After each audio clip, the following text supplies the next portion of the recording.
Assalamualaikum warahmatullahi wabarakatuh. Pada pagi hari ini kita akan mempelajari statistik kembali dengan topik bahasan pengujian hipotesis. Bagian 1. Tujuan umum dari uji hipotesis adalah untuk mengesampingkan kebetulan atau kesalahan pengambilan sampel sebagai penjelasan yang masuk akal untuk hasil dari sebuah penelitian. Pengujian hipotesis adalah teknik untuk membantu menentukan apakah perlakuan tersebut berpengaruh pada individu dalam satu populasi. Uji hipotesis digunakan untuk mengevaluasi hasil dari suatu penelitian yang di dalamnya terdapat sampel yang dipilih dari populasi. Yang kedua, perlakuan diberikan terhadap sampel. Yang ketiga, setelah perlakuan, individu-individu dalam sampel dilakukan pengukuran. Di dalam bentuk grafik seperti ini, ya. Populasi diberi perlakuan, dilakukan pengukuran. Hasilnya bagaimana dibandingkan? Apakah berpengaruh atau tidak? Jika individu-individu dalam sampel sangat berbeda dari individu-individu dalam populasi asli, hal tersebut membuktikan bahwa perlakuan tersebut berpengaruh. Namun, ada kemungkinan juga bahwa perbedaan antara sampel dan populasi hanyalah kesalahan dalam pengambilan sampel. Jadi, kalau kita lihat seperti ini, ya. Dalam populasi asli, diambil satu sampel, kemudian dilakukan perlakuan. Perlakuan kemudian diukur kembali, kemudian dipakai untuk menduga apakah perlakuan tersebut berpengaruh terhadap populasi. Nah, untuk dapat memperoleh kebenaran suatu hipotesis, kita bisa mengambil sampel acak dan menggunakan informasi atau bukti dari sampel itu untuk menerima atau menolak suatu hipotesis. Penerimaan suatu hipotesis terjadi karena tidak cukup bukti untuk menolak hipotesis tersebut, dan bukan karena hipotesis tersebut benar. Dan penolakan suatu hipotesis terjadi karena tidak cukup bukti untuk menerima hipotesis tersebut, dan bukan karena hipotesis tersebut salah. Nah, pengujian hipotesis di sini bertujuan untuk memutuskan, ya, antara dua penjelasan. Yang pertama, perbedaan antara sampel dan populasi dapat dijelaskan dengan kesalahan pengambilan sampel. Tampaknya tidak ada efek perlakuan. Atau yang kedua, perbedaan antara sampel dan populasi terlalu besar dijelaskan oleh kesalahan pengambilan sampel. Tampaknya ada efek dari perlakuan.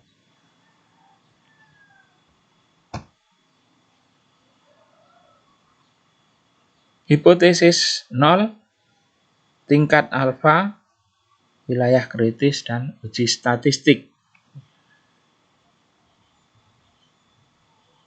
Di dalam proses pengambilan keputusan, sebenarnya ada 4 langkah. Itu yang pertama adalah dugaan, tingkat kepercayaan, batas penolakan, dan wilayah pengujian atau uji statistik. Langkah pertama, nyatakan hipotesis dan pilih tingkat kepercayaan alfa.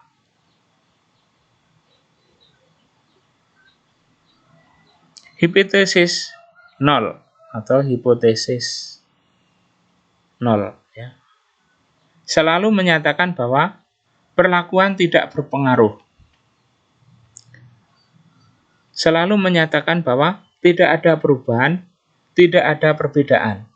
Berdasarkan hipotesis nol, rata-rata populasi setelah perlakuan adalah sama dengan sebelum perlakuan.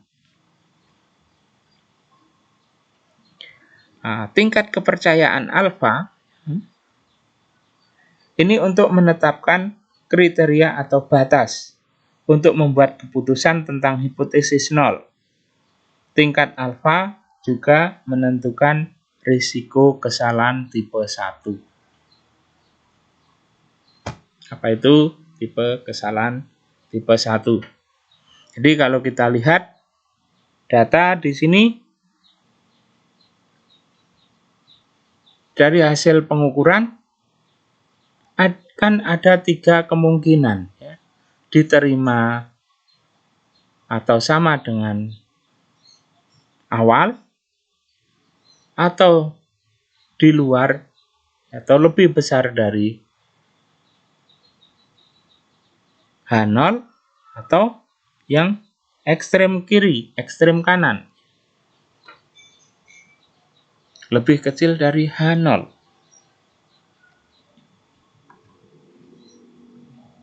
Nah, di sini ada wilayah-wilayah penolakan ya. Di sini misalnya 0,05 alfanya, maka nilai batasnya adalah lebih kecil dari min 1,96 atau lebih besar dari 1,96. Alfa 0,01 lebih kecil dari min 2,58 atau lebih besar dari 2,58. Alfa sama dengan 0,001. Nilai di luarnya adalah lebih kecil dari min 3,3 atau lebih besar dari 3,3. Jadi semakin besar nilai alfanya, maka tingkat penerimaan hanya di sini semakin besar.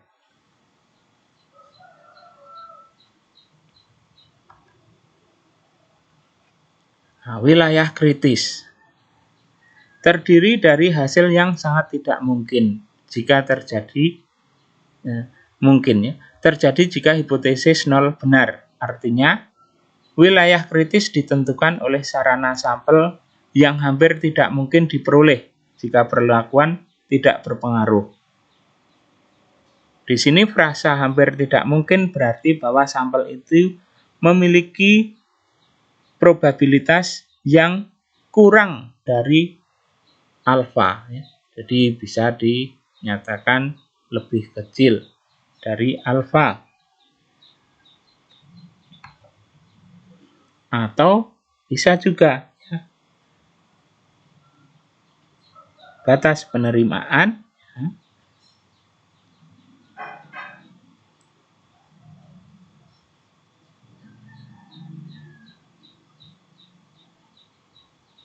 ya, ini adalah wilayah-wilayah yang lebih kecil dari alfa.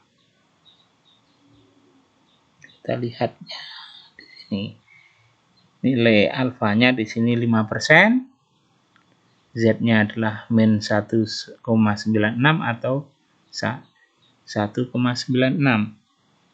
Kemudian uji statistik. Di sini adalah membentuk rasio yang membandingkan perbedaan yang diperoleh antara rata-rata sampel dan rata-rata populasi yang dihipotesiskan versus jumlah perbedaan yang diharapkan tanpa efek perlakuan. Jadi tanpa efek perlakuan jumlah perbedaannya. Nah, jadi kalau kita lihat nilai yang besar untuk uji statistik menunjukkan bahwa perbedaan rata-rata yang diperoleh lebih dari yang diharapkan jika tidak ada pengaruh perlakuan. Nah, jika cukup besar, untuk berada di wilayah kritis, dapat disimpulkan bahwa perbedaannya adalah penting, atau bahwa perlakuan memiliki pengaruh yang signifikan. Dalam hal ini, menolak hipotesis nol. Jika perbedaan rata-rata relatif kecil, maka statistik pengujian akan memiliki nilai yang rendah. Dalam hal ini disimpulkan bahwa bukti dari sampel tidak cukup dan keputusan tersebut gagal untuk menolak hipotesis nol. Artinya, hipotesis nol diterima, tidak ada perbedaan dalam perlakuan. Nah, misalnya ya, di sini suatu populasi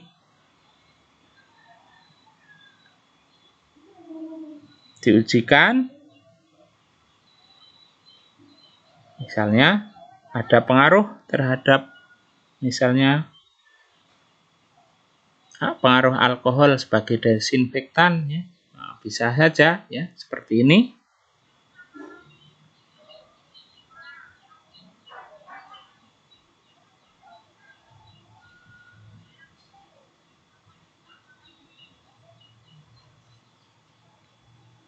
Apakah berbeda? Nah, tentunya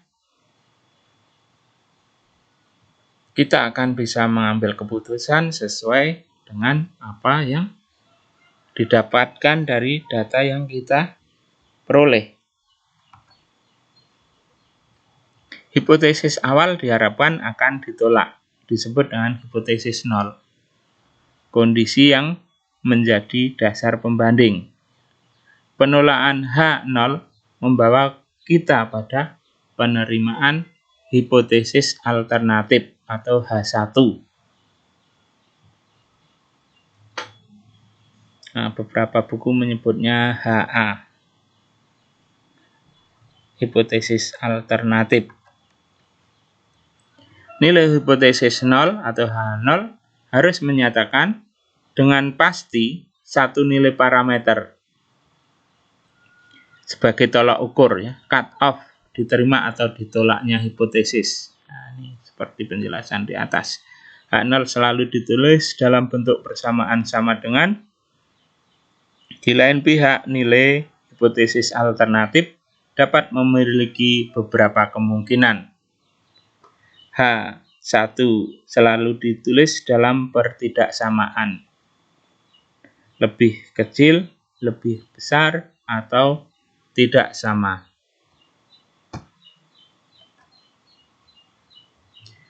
Nah, silahkan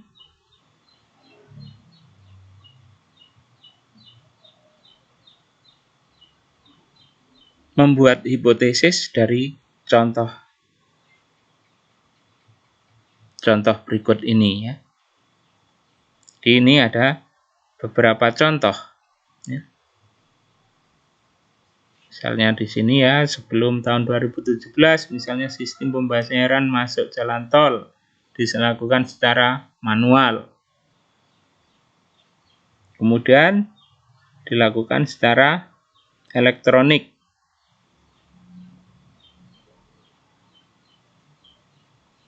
Nah, untuk menyingkat transaksi masuk jalan tol dengan waktu rata-rata sekitar, ini min-nya. Bangunlah hipotesis awal untuk menguji hipotesis pejabat tersebut. Nah, seolah-olah saudara sebagai pejabat.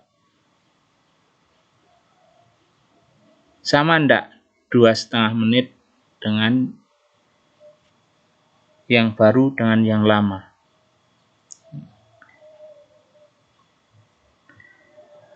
Memakan batas waktu. Nah, ini silahkan, ya. Bisa juga contoh kedua.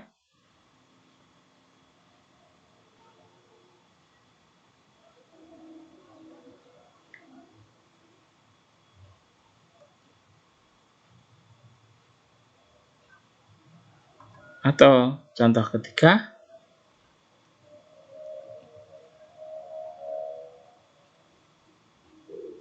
contoh keempat.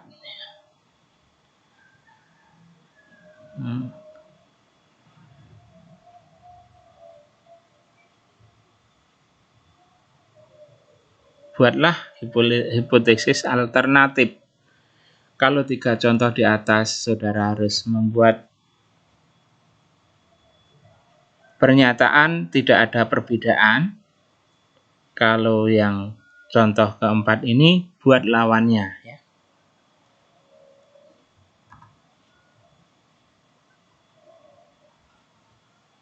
Nah, dalam suatu penelitian bisa terjadi seperti ini. Hasil penelitian H0 ditolak. Artinya apa?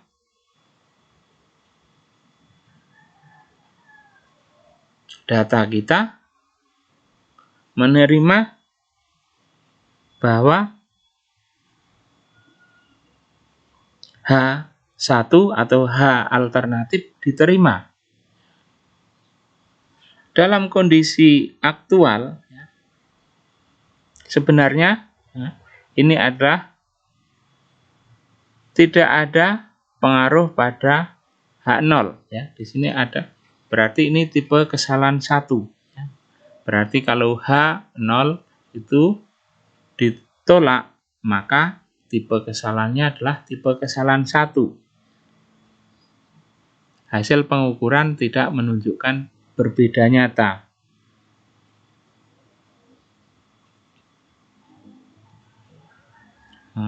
Bisa jadi ya, efek dengan adanya nilai H0 yang salah, ini apa? Keputusannya benar. Ya.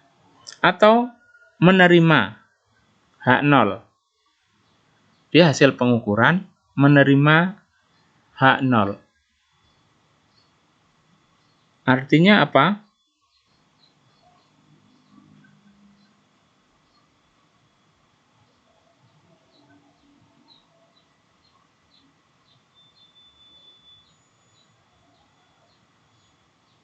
Di sini efek terhadap H0 yang benar ini membawa pada keputusan yang benar. Nah, ini efeknya ya, dari H0 yang salah maka akan menimbulkan kesalahan tipe 2. Jenis galat ya, ada tipe 1 atau tipe 2. Nah, seperti tadi ya. Tipe 1 dan tipe 2.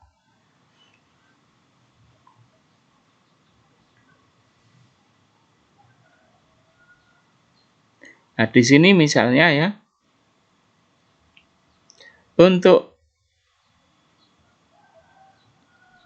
pengambilan keputusan dengan tipe error 2, di sini ya,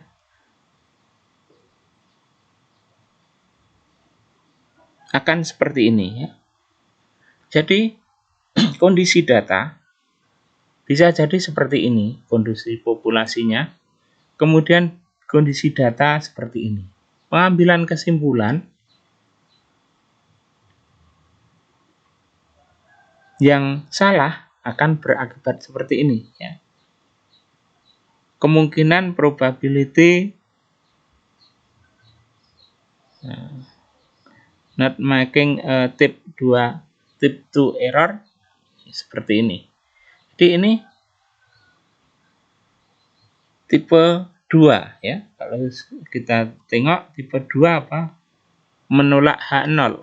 Jadi kalau suatu penelitian menolak H0, maka di sini ini ada kemungkinan ya,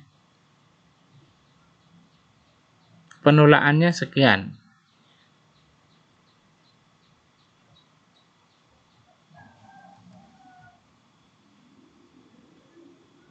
Menerima H0 ya.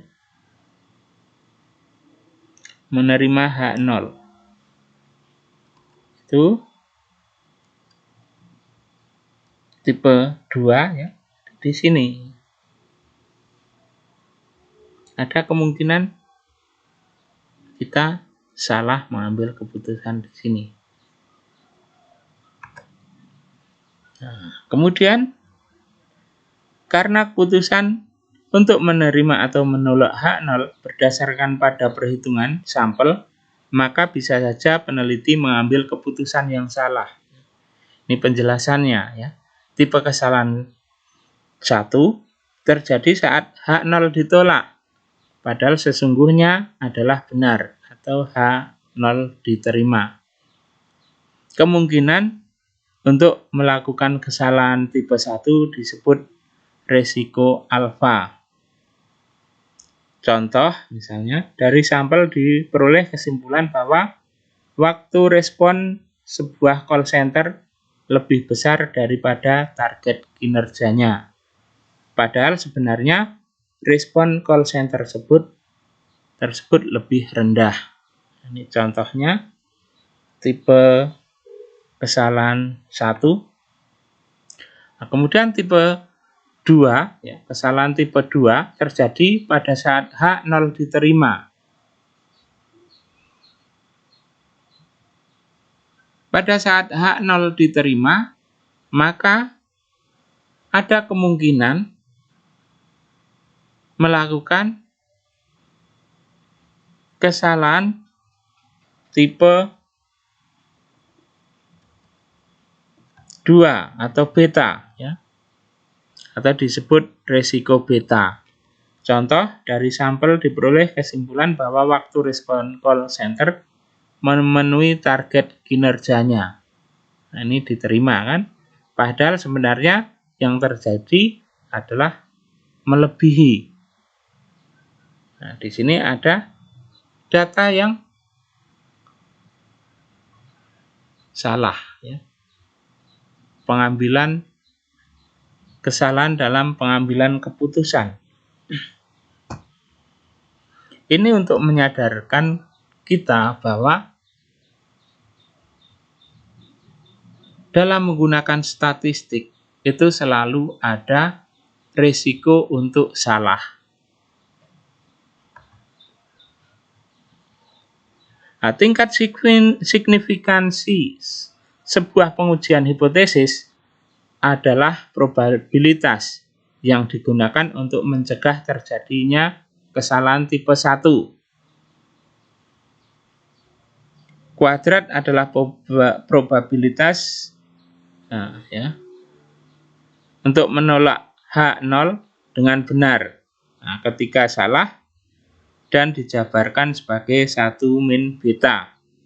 Resiko alfa dibatasi dengan menentukan tingkat signifikansi pengujian. Kuadrat pengujian tidak dapat langsung dibatasi karena tergantung dari ukuran sampel. Makin besar ukuran sampel, maka semakin kecil resiko betanya.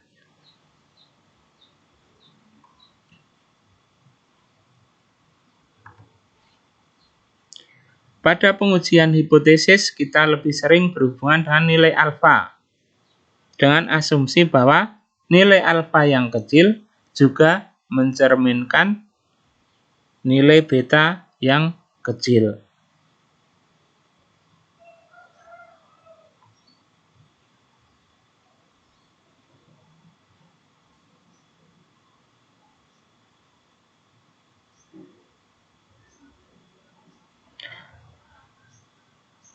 Prinsip pengujian hipotesis adalah pembandingan nilai statistik uji, baik itu Z hitung ataupun T hitung, dengan nilai titik kritis, nilai Z tabel atau T tabelnya. Nah, titik kritis adalah nilai yang menjadi batas daerah penerimaan dan penolakan hipotesis. Nilai alfa pada sebaran Z atau T tergantung dari arah pengujian yang dilakukan. Nah, ketika sebuah studi penelitian memprediksi arah tertentu atau efek perlakuan, baik itu peningkatan ataupun penurunan, dimungkinkan untuk memasukkan prediksi arah ke dalam uji hipotesis. Hasilnya disebut tes terarah atau tes satu sisi. Tes terarah mencakup prediksi arah dalam pernyataan hipotesis dan di lokasi wilayah kritis.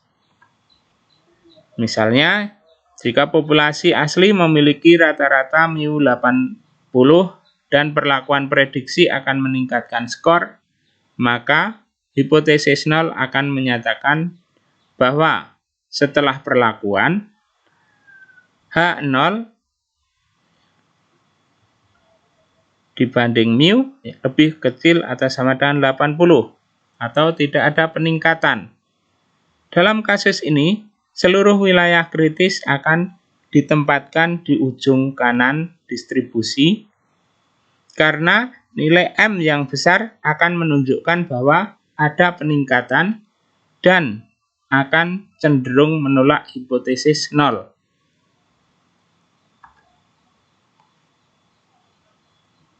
Nah, ini ya, satu arah ya. H0 ditulis dalam persamaan menggunakan tanda sama dengan lebih besar atau lebih kecil.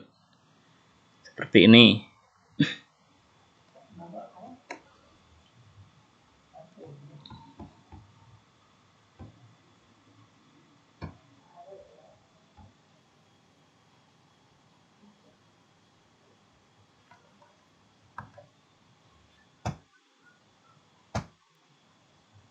Nah, nilai alfa tidak dibagi dua karena seluruh alfa diletakkan hanya pada satu sisi selang.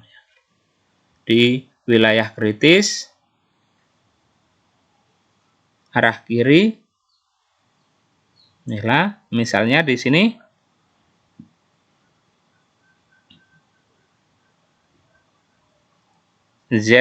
min Z alfa lebih kecil dari Z atau nilai min T derajat bebas alfa lebih kecil dari T atau arah kanan. Z lebih besar dari Z alfa atau nilai T lebih besar dari T dB alfa.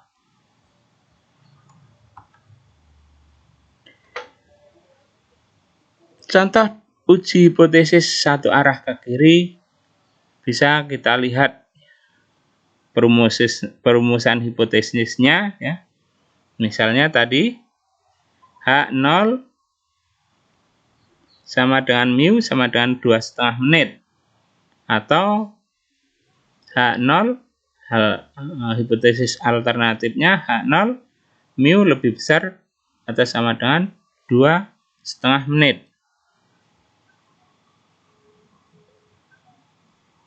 Nah, kalau kita lihat kurva ujinya seperti ini.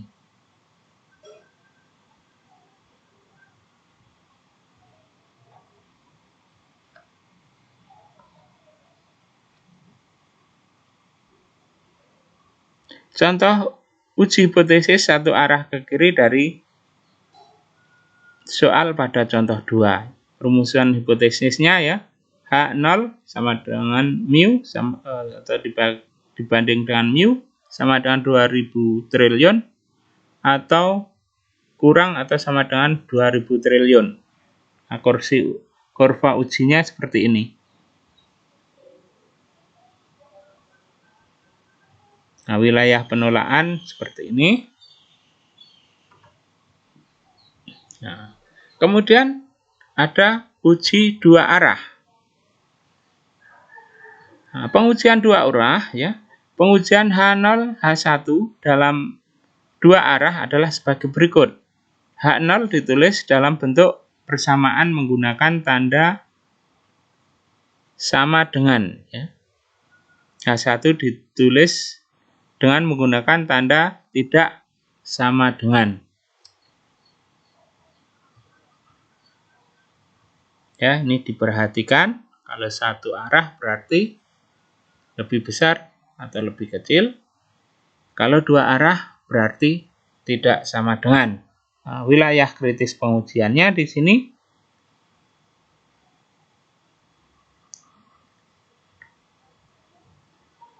min Z alfa min 2, nilai Z lebih kecil dari min Z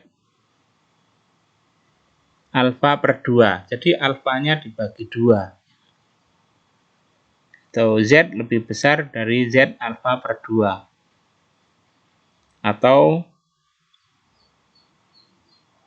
nilai T lebih kecil dari min T derajat bebas dan alfa per 2. Atau lebih besar dari derajat bebas alfa per 2. Jadi perlu diperhatikan dua arah dan satu arah.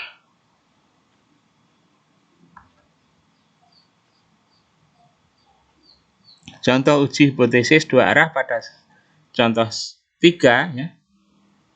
Perumusan hipotesisnya seperti ini, 12% dan tidak sama dengan 12%.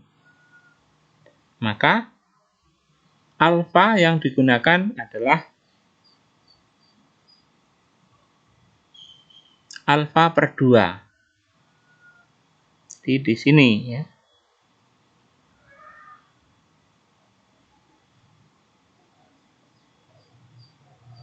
Wilayah penolakan artinya nilai itu berkisar di sini. Ini pedoman untuk memilih uji hipotesis. Jadi 3 kemungkinan, H1, H2, atau kemungkinan 3 kemungkinan ya, kemungkinan 1, 2, dan 3. Ini bisa menggunakan ini sampel besar atau sampel kecil dan seterusnya. Ini pedoman yang bisa saudara pakai untuk mengambil kesimpulan dari satu penelitian yang saudara lakukan. Untuk proporsi, nah bisa saja berdasarkan ini selisih dua rata-rata populasi.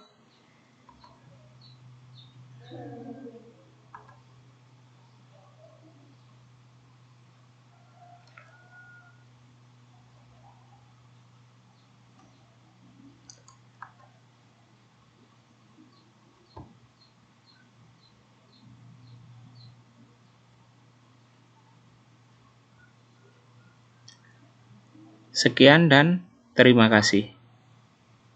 Assalamualaikum.